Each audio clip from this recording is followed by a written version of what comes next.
Sensitivity हो ही ना, ये तो बेकार है ही, लेकिन हाइपर सेंसिटिविटी हो जाना ये तो बहुत ही खतरनाक हो जाती है, स्पेशली उन मेल्स के लिए जिनको ऐसा फील हो रहा है और उनके साथ ऐसा होता है कि वो बिल्कुल भी समय ही नहीं ले पाते हैं जब भी वो अपनी पार्टनर के साथ होते हैं। तो कभी कभी तो वो जिस टच करते हैं या फिर सोचते हैं तभी ऐसा हो जाता है, थोड़ा सा उनका मन होता है, इच्छा होती है, तुरंत ही उनका जो लिक्विड है वो बॉडी से बाहर निकल जाता है।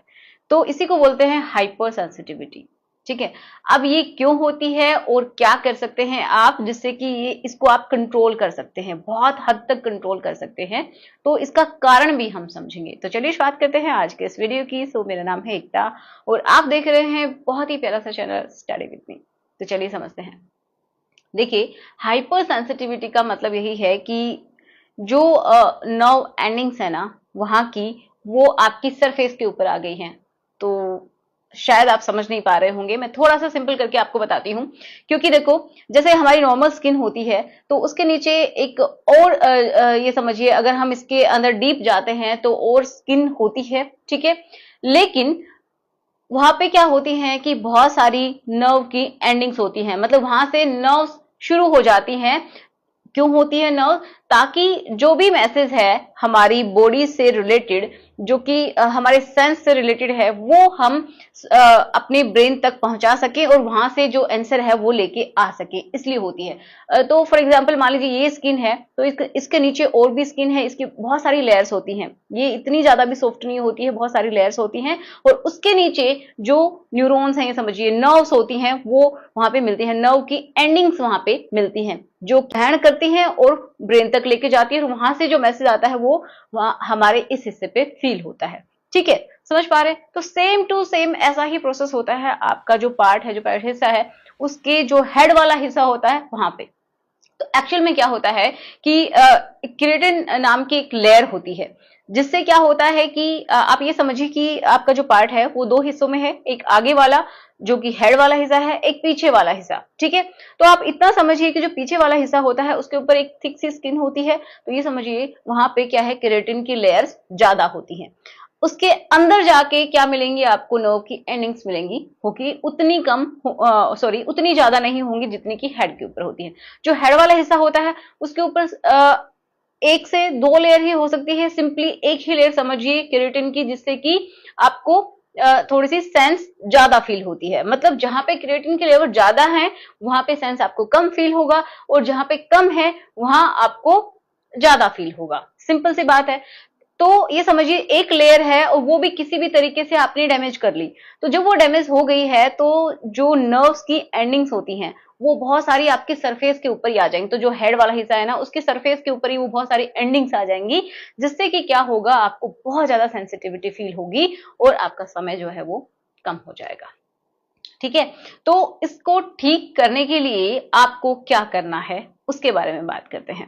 तो सबसे पहला पॉइंट तो यही कि आप जब भी नहाते हैं, कुछ ऐसे पॉइंट्स बताऊंगी जिसकी हेल्प से आपको बहुत हद तक आराम मिलेगा। ठीक है, तो अगर आप थोड़ा सा प्रिवेंशन की बात कर लेते हैं कि किस तरीके से आप इसको प्रिवेंट कर सकते हैं। तो बार बार अगर आपको आदत है वहां पे रब करने की, तो ऐसा ना करें। अगर आप ऐसा रब करते हैं, किसी भी हार्ड सरफेस के ऊपर रब करते हैं, तो जो स्किन है वहां की और ज्यादा पतली हो सकती है, जो ऊपर की जो लेयर है वो और ज्यादा पतली हो सकती है, तो आप ऐसा ना करें। ठीक है, बार बार उसको टच करते रहते हैं तो वो भी आप ना करें, उससे भी सेंस ज्यादा फील होता है, और फिर जब भी आप करने के लिए जाते हैं तो आपको बहुत ही जल्दी रिलीज हो जाता है, जो कि सही नहीं है। ठीक है, अब बात करते हैं कि क्या करें जिससे कि ये कम हो जाए। तो आपको वहां पे एक तो मसाज करनी है। ठीक है, मसाज किससे करनी है वो भी बात करेंगे, ऑयल के बारे में भी बात करेंगे, लेकिन उससे पहले हम कुछ पॉइंट्स और देख लेते हैं। जैसे कि जब भी आप नहाने के लिए जाते हैं तो आप वहां पे अच्छे से उस हिस्से को पकड़ेंगे, ठीक है, ऊपर की तरफ, और फिर ऊपर से आप पानी डालेंगे हेड के ऊपर। ठीक है, जब आप हेड पे पानी डालते हैं तो वहां की जो एंडिंग्स हैं वो स्टिमुलेट होती हैं, और वो स्टिमुलेट होती हैं तो ये समझिए वो प्रेरित करती हैं कोशिकाओं को बनने के लिए, ऊपर की जो लेयर है ना उसकी कोशिकाएं बनने लगती हैं। ठीक है, तो आप ऐसा जरूर करें, जिससे भी नहा रहे हैं गर्म पानी से, ठंडे पानी से, तो प्लीज वहां पे डालें, थोड़ा सा ऊपर से डालें, जिससे कि वो जो वहां पे थोड़ा सा स्टिमुलस पहुंचे। ओके, दूसरा क्या कर सकते हैं कि जो थंब है, थंब की हेल्प से आप उसको प्रेशराइज कर सकते हैं, जो हेड वाला हिस्सा है उसको प्रेशर दे सकते हैं, अच्छे से दबाएं जिससे कि आपको फील हो। ठीक है, फील होता है तो क्या होगा, वहां पे स्टिमुलस जाता है और वो प्रेरित करता है कि आपकी जो ऊपर की जो क्या है सेल्स हैं वो बने। ओके, जिससे कि अगर वहां पे लेयर बनती है तो क्या होगा, आपकी सेंसिटिविटी कम हो जाती है। अब बात करते हैं कि मसाज की। तो जब भी आप मसाज करते हैं ना, तो आप कोशिश, पहली बात तो यही कीजिए कि आपको वेट नहीं करना है। ये अपने दिमाग में डालीजिए कि आप मसाज कर रहे हैं तो आप ऐसा नहीं करेंगे, जिससे कि आपको एक माइंड को भी एक ट्रेनिंग मिलती है और आप सिर्फ और सिर्फ अपने आप को खुश करने के लिए मसाज नहीं कर रहे हैं, आप उसकी हेल्थ को इंप्रूव करने के लिए ये मसाज कर रहे हैं। तो आप ऑयल ले लीजिए, एक्स्ट्रा वर्जिन कोकोनट ऑयल ले लीजिए, जिसकी हेल्प से आप वहां पे मसाज करेंगे प्रॉपर तरीके से। जब भी आप नहा लेते हैं वहां से जो हिस्सा है उसको क्लीन कर लेते हैं, फिर आपको मसाज करनी है।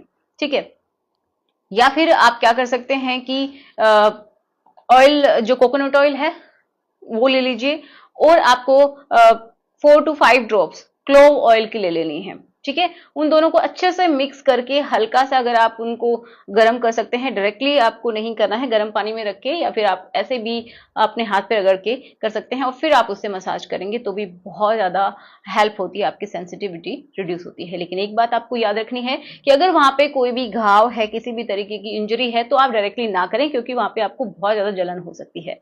ठीक है, तो अगर वहां पे कोई भी कट्स नहीं है, जलन नहीं, ऑलरेडी कोई घाव नहीं है, तो आप कर सकते हैं।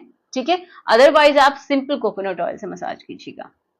और देखिए क्या कर सकते हैं, तो कुछ लोग क्या करते हैं, कुछ जेल्स इस्तेमाल करते हैं, कुछ क्रीम, कुछ स्प्रे, अलग अलग तरीके की आती हैं। एक तरीके से लोकल एनेस्थेसिया होता है, उसको वो इस्तेमाल करते हैं, जो कि क्या काम करता है, चाहे वो स्प्रे है, जेल है, जो भी है, वो जो आपका हेड वाला हिस्सा होता है ना, उसकी जो नसें हैं उनको वो सुन्न कर देता है। एनेस्थेसिया का मतलब क्या है, वहां पे सुन्न हो जाना।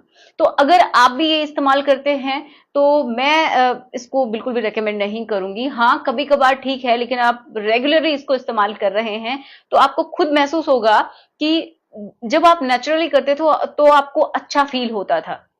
ठीक है, लेकिन अब अगर आप कर रहे हैं तो आपको अच्छा फील हो ही नहीं रहा है, मतलब आपका समय तो बहुत ज्यादा बढ़ गया है लेकिन कोई फीलिंग्स ही नहीं है।